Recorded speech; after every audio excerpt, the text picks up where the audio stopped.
আসসালামু আলাইকুম। তো আজকে আমি নানুর বাড়িতে যাব, তো তার জন্য আমি চা পাতা নিয়ে নিচ্ছি এবং সাথে 3টা কফিও নিয়ে নিচ্ছি, কারণ আমার চা এবং কফি দুটোটা একদিনে খাওয়াই লাগে, প্রতিদিন খাওয়াই লাগে।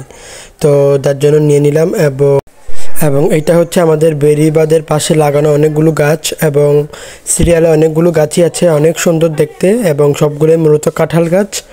তারপরে বেড়িবাঁধ থেকে নেমে আমরা খেয়াঘাটের উদ্দেশ্যে হাঁটা ধরলাম, এবং এইগুলা হচ্ছে অনেকগুলা বিল, এবং এখানেও একটা কাঠের বাগান রয়েছে, কাঠ বাগান বলা হয়, এবং গাছটাও অনেক সুন্দর বাগানগুলো। এবং মিসবা তো একটু গম্ভীর, কারণ ও যেতে চায়নি, ওর নাকি ওখানে ভালো লাগে না।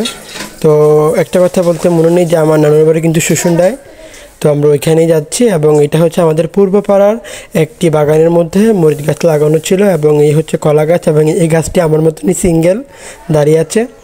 এবং এইটা হচ্ছে যে কুমিল্লার দুঃখ, গোমতি দেখতে পাচ্ছেন, এবং ও মিসবা উঠতে অনেক ভয় পাচ্ছে নৌকাতে। তারপরে আমরা নৌকা বের হয়ে তারপরে আমরা অন্য আরেকটি বেড়িবাঁধে গিয়ে গাড়িতে উঠলাম, শুশুন্ডা বেড়িবাঁধে পার হয়ে গাড়িটা উঠলাম। তো এই হচ্ছে আমার নানুর বাড়ি, এবং এগুলা হচ্ছে আমার নানুর বাড়ি, যে ছাগলগুলো আছে ওগুলা আমার নানা পালন করে থাকে, এবং এই রুমটা আমার অনেকই ভালো লাগে, এবং এটাতে আমি গিয়ে থাকি। তো আমার নানু কিছু বাটাবাটি করছিল, এবং আমার চাচাতো বোন রিয়া মাছ রান্না করতেছিল, এবং মুরগি এবং পোলাও এগুলো ছিল, ওগুলো আমি ভিডিও করি নাই।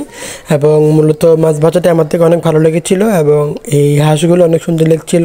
তো এই তো আমরা চলে আসছি বেরিয়ে, এবং এটা হচ্ছে আমাদের ইয়াপি।